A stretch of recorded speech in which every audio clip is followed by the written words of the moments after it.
और की होया भाई? कुछ नहीं सर जी, बस माँ की याद आ रही है। और छोटे, याद तो मुझे भी आती है, लेकिन ये धरती भी तो अपनी माँ है। दिवाली गए कितने दिन हो गए? 4-5 दिन हुए होंगे साहब जी। क्यों, क्या हुआ साहब जी?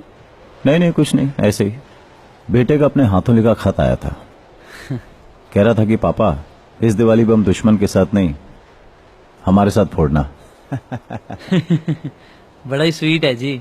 हाँ। देखो, रब ने चाहा तो अगली दिवाली घर पर ही मनाएंगे।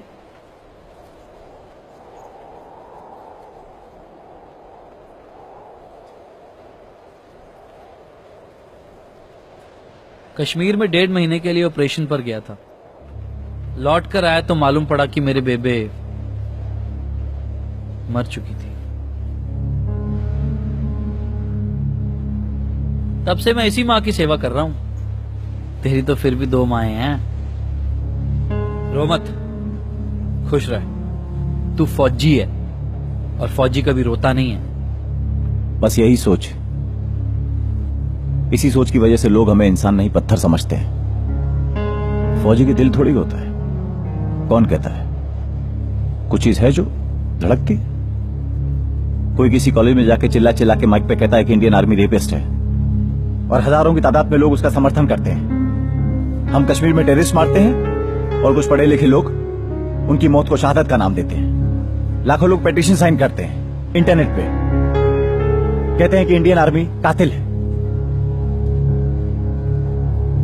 सब एक बात याद आ गई। वो कहते हैं ना, जिन्हें हम हार समझ बैठे थे गला अपना सजाने को, वही नाग बन बैठे हैं हमें ही काट खाने। कुछ लोगों ने तो हद ही कर दी। कहते हैं कि घूस दे के आर्मी में भर्ती होते हैं,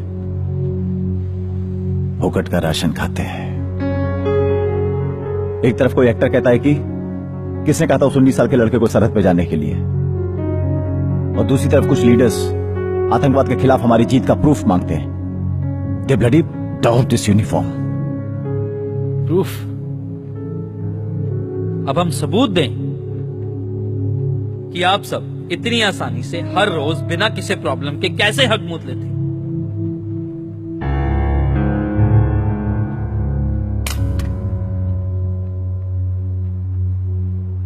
किसके लिए हम यहां खड़े हैं?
इसका मतलब हमारी खबर पक्की थी।